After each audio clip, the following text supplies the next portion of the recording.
প্রিয় শিক্ষার্থী বন্ধুরা, ইউটিউব চ্যানেল পিএম লার্নিং স্টেশনে তোমাদের স্বাগত জানাই। আজকের আলোচ্য বিষয় ষষ্ঠ শ্রেণীর রায় ও মার্টিন প্রশ্নবিচিত্রা 2026 বইটির দ্বিতীয় পর্যায়ক্রমিক মূল্যায়নের 5 নম্বর স্কুল বেগম রোকেয়া স্মৃতি বালিকা বিদ্যালয়ের সমস্ত প্রশ্নের উত্তরগুলি নিয়ে। প্লিজ তোমরা ভিডিওটি লাইক করো, কমেন্ট করো এবং নতুন ভিউয়ার হয়ে থাকলে প্লিজ চ্যানেলটি একবার সাবস্ক্রাইব করে দিও। তাহলে আর বেশি কথা না বলে শুরু করা যাক। দাগ নম্বর 1, সঠিক উত্তরটি নির্বাচন করো। 1 দাগের 1, 2 কিলোগ্রাম কত গ্রাম সমান সমান 2005 গ্রাম। উত্তরটি হবে অপশন সি, 5 গ্রাম। এবার দাগ নম্বর 2, 1/4কে শতকরায় প্রকাশ করে পাই। উত্তরটি হবে 25%। এবার দাগ নম্বর 3, -10 টাকা লাভ বলতে বোঝায় 10 টাকা ক্ষতি। এবার দাগ নম্বর 4, একটি তল দিয়ে তৈরি ঘনবস্তুটি হল অপশন সি, বল। এবার দাগ নম্বর 5, একটি নির্দিষ্ট বিন্দু দিয়ে কতগুলি সরলরেখাংশ অঙ্কন করা যায়। উত্তরটি হবে অসংখ্য। এবার দাগ নম্বর 2, শূন্যস্থান পূরণ করো। 2 দাগের 1, 0.04 গুণিত 0.4 সমান সমান 0.016।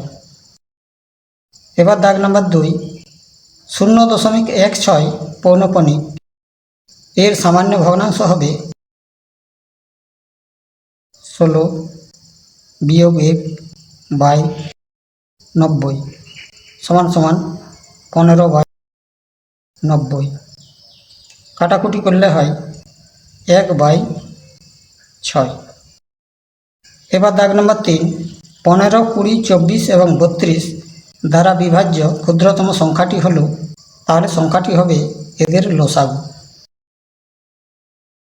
15, 20, 24, 32। 4 চালাবো, 15, 5, 6, 8। 5 চালাবো, 3, 1, 6, 8। এবার 3 চলবে, 1, 1, 2, 4। তাহলে 4 গুণিত 5 গুণিত 3 গুণিত 2 গুণিত 4 গুণ করলে হয় 480। এবার দাগ নম্বর 4, একটি চতুর্ভুজের 4টি বাহুর দৈর্ঘ্য 18, 20 ও 22 সেমি হলে তাহলে পরিসীমা হবে এদের যোগফল। যোগ করলে হয় 82 সেমি। এবার দাগ নম্বর 5, যে কোনো স্তম্ভচিত্রে প্রতিটি স্তম্ভের মধ্যে দূরত্ব সমান থাকে।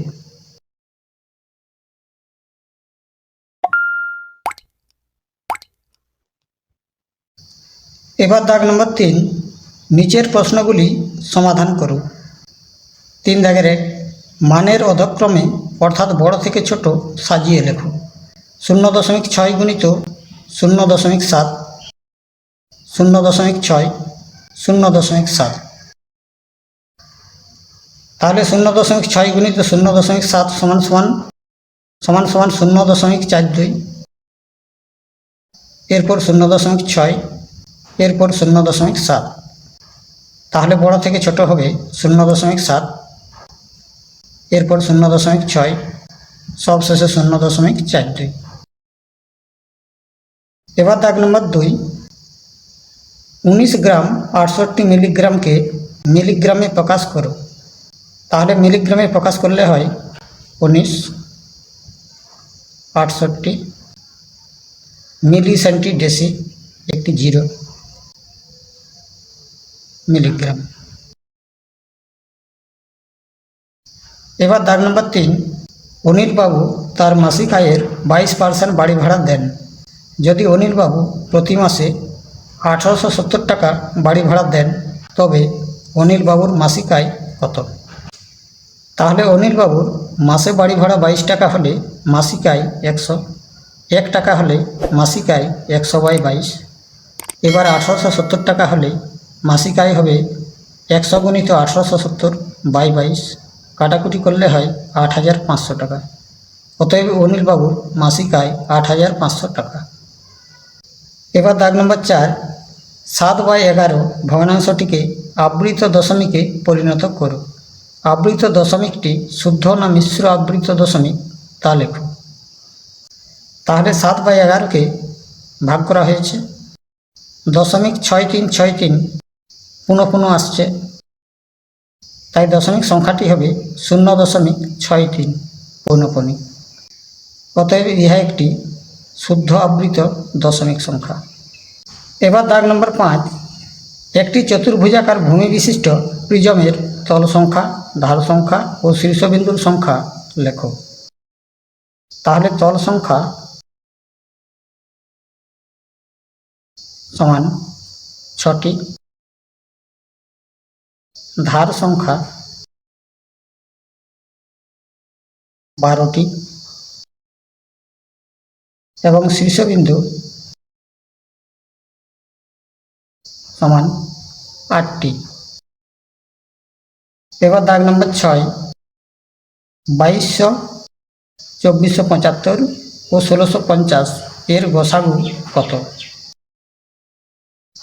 তাহলে 2200, 2475 ও 1650 এর গসাগু করা হয়েছে, গসাগু হলো 550। তাই লিখলাম এর গসাগু 550। এবার দাগ নম্বর 7, 37 সংখ্যাটিকে টালি মার্কের সাহায্যে প্রকাশ করো। তাহলে 37 সংখ্যাটিকে টালি মার্কে প্রকাশ করলে হয় 1 2 3 4 5, এইভাবে 7টি, অর্থাৎ 5 7 35, 36 37। এবার দাগ নম্বর 8, PQ ও RS দুটি পরস্পরচ্ছেদী সরলরেখাংশ আঁকো যারা পরস্পরকে ও বিন্দুতে ছেদ করেছে। তাহলে PQ এবং RS হল পরস্পরচ্ছেদী দুটি সরলরেখাংশ যারা পরস্পরকে ও বিন্দুতে ছেদ করেছে। এবার দাগ নম্বর 9, যোগফল নির্ণয় করো। -13 + 7 - 2, -13 + 7 - 2 যোগ চিহ্ন দেওয়া হয়েছে। তাহলে -13 প্লাসে প্লাসে +7 প্লাসে মাইনাসে -2, -13 - 2 সমান সমান -4 + 7, বিয়োগ করলে হয় -8। এবার দাগ নম্বর 10, প্রদত্ত সংখ্যাগুলি সাধারণ স্কেলের সাহায্যে সংখ্যারেখা তৈরি করে উপস্থাপন করো। -7 12, -3 10, -7 -3 10 12।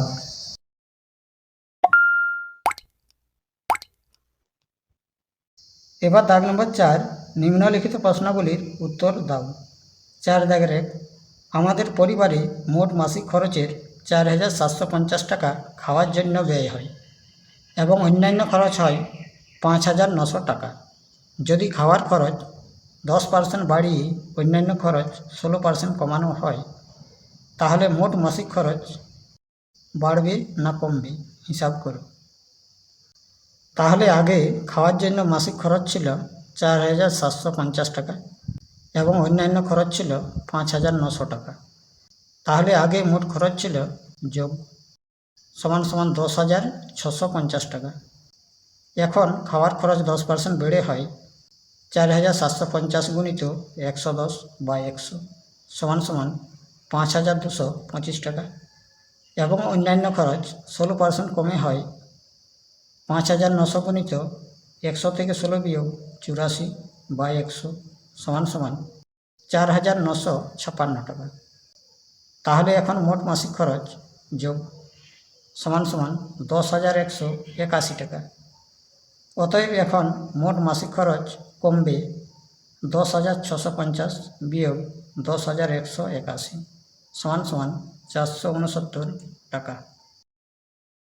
এবার অথবা একটি শহরের বর্তমান জনসংখ্যা 26,250 জন। যদি বার্ষিক 4% হারে জনসংখ্যা বাড়ে তবে পরের বছরের জনসংখ্যা কত হবে এবং 2 বছর পরে জনসংখ্যা কত হবে হিসাব করো। তাহলে এই অঙ্কটি 4 নম্বর স্কুলে করে দেওয়া হয়েছে, তোমরা দেখে নাও। এবার দাগ নম্বর 2, কোন ক্ষুদ্রতম সংখ্যা থেকে 4000 বিয়োগ করলে বিয়োগফল 7, 11, 13 দ্বারা বিভাজ্য হবে। তাহলে প্রথমে 7, 11, 13 এর লসাগু। এবার এই সংখ্যাগুলি যেহেতু মৌলিক সংখ্যা তাই লসাগু হবে এদের গুণফল অর্থাৎ 1001। অতএব ক্ষুদ্রতম সংখ্যাটি হবে 4000 প্লাস 1001 সমান সমান 5001। এবার অথবা নিচের রাশিগুলির লসাগু ও গোসাগু নির্ণয় করো। 6 টাকা 50 পয়সা, 5 টাকা 20 পয়সা এবং 7 টাকা 80 পয়সা। তাহলে 6 টাকা 50 পয়সা সমান সমান 650 পয়সা, 5 টাকা 20 পয়সা সমান 520 পয়সা এবং 7 টাকা 80 পয়সা সমান 780 পয়সা। এবার এখানে লসাগু করেছি 10, 65, 52, 78, 13, 5, 4, 6, 2, 5, 2, 3। তাহলে 10 এবং 13 পর্যন্ত প্রতিটি সংখ্যাকে চলেছে, বাকিগুলি চলেনি, তাই গোসাগু হবে 10 গুণিত 13 অর্থাৎ 130 পয়সা সমান 1 টাকা 30 পয়সা এবং লসাগু সমান সব গুণফল। তাহলে গুণ করলে হয় 7800 পয়সা সমান 78 টাকা। এবার দাগ নম্বর 5, নিচের প্রশ্নগুলির উত্তর দাও। 5 দাগের 1, প্রদত্ত 1 নম্বর চিত্রটির পরিসীমা নির্ণয় করো। তাহলে পরিসীমা হবে প্রত্যেকটি ধারের যোগফল 4 plus 10 plus 6 plus 4 plus 16 plus 4 plus 6 plus 10 যোগ করলে হয় 60 সেমি। এবার দাগ নম্বর 2, একটি ঘনকের ছবি আঁকো এবং ঘনকের কোটি তল ও কোটি শীর্ষবিন্দু লেখো। তাহলে এই ঘনকটির তল সংখ্যা 6টি, শীর্ষবিন্দু 8টি। এবার দাগ নম্বর 3, এ প্রদত্ত 2 নম্বর ছবি থেকে 2 জোড়া সমান্তরাল সরলরেখা খুঁজে লেখো। তাহলে সমান্তরাল সরলরেখা হবে এডি সমান্তরাল বিসি, এডি সমান্তরাল বিসি এবং এবি সমান্তরাল ডিসি। এবার বি প্রদত্ত 2 নম্বর ছবি থেকে 2টি পরস্পরচ্ছেদী সরলরেখা খুঁজে লেখো। তাহলে পরস্পরচ্ছেদী সরলরেখা হবে এডি ডিসি, এডি ডিসি।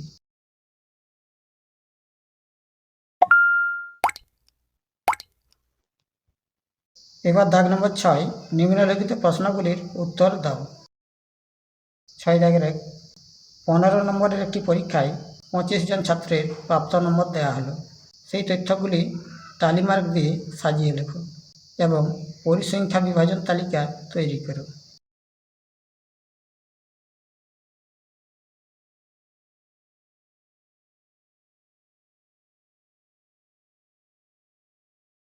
এবার দাগ নম্বর 2, কোচবিহার জেলার একজন তাঁতি নিজের তৈরি গামছা বিক্রি করেন। 1 সপ্তাহে প্রদত্ত গামছা বিক্রির তথ্য থেকে স্তম্ভচিত্র অঙ্কন করো।